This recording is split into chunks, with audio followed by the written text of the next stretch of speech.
Hello everyone, आज हामी तपाईहरुलाई जेट फाइबर स्प्लाइसिङ मेसिनमा आएको एलाइनमेन्ट प्रब्लम अथवा तपाईको फाइबर चाहिँ बाङ्गो टेढो अप एन्ड डाउन आउने प्रब्लमलाई चाहिँ कसरी सल्भ गर्ने भन्ने कुरा देखाउन गइरहेको छु। कस्तो भने सरर आउँछ फाइबर अनि सिधा नआएर यस्तो तल माथि फसेको छ अनि यस्तो आएर चाहिँ स्प्लाइस हुँदैन भन्ने चाहिँ तपाईहरुले कसरी सल्भ गर्ने भन्ने कुरा देखाउन गइरहेको छु।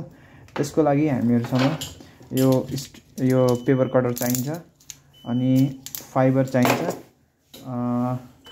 यो फाइबर छ दुईटा यहाँनेरि फाइबर चाहियो अनि एउटा ब्रश चाहियो है। त्यसपछि इयरबड अनि स्प्रिट है त। सुरुमा हामीले हेर्नुपर्ने हुन्छ यो सेक्सनमा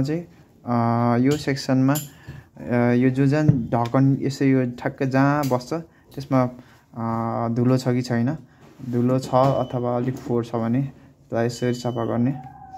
अनि मजाले मेसिन अफ कन्डिसनमा हुनुपर्छ, मेसिनलाई अफ गरेको हुनुपर्छ। मजाले सफा गरिसकेपछि अनि त्यसपछि यो अर्कोतिर यहाँनिर सफा गर्ने, यहाँ पनि सफा गर्ने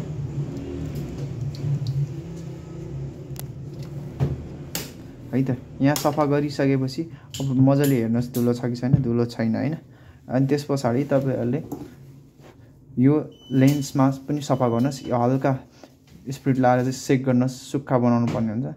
यहाँनिर सफा गर्नुस् अनि यहाँ पनि मजाले यसरी सफा गर्नुस्।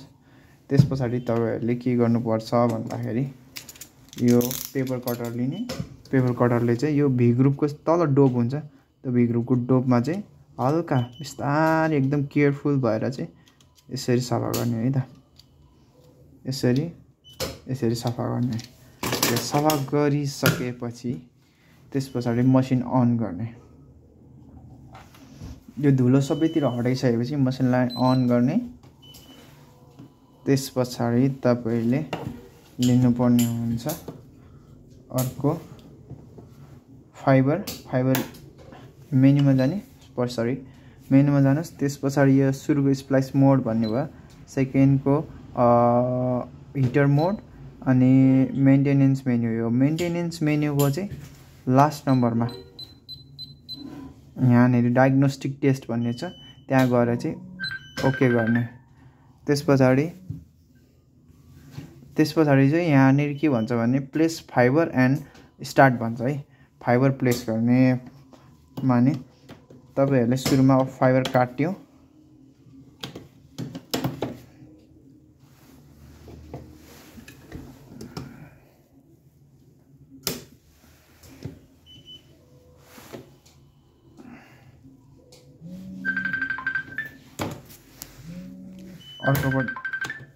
अर्को पनि फाइबर काट्नु, दुईतिर फाइबर काटेर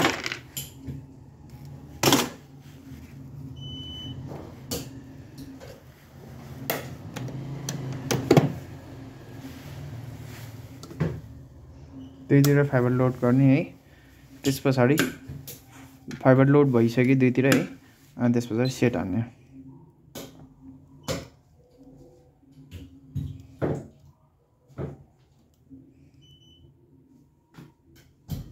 एकछिन आर्किङ गर्छ अनि त्यसपछि दुईटा फाइबर आउँछ।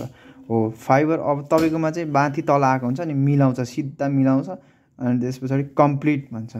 अनि कम्प्लिट भनिसकेपछि चाहिँ तपाईको एलाइनमेन्ट मिल्छ अनि स्प्लाइस नर्मल हुन थाल्छ।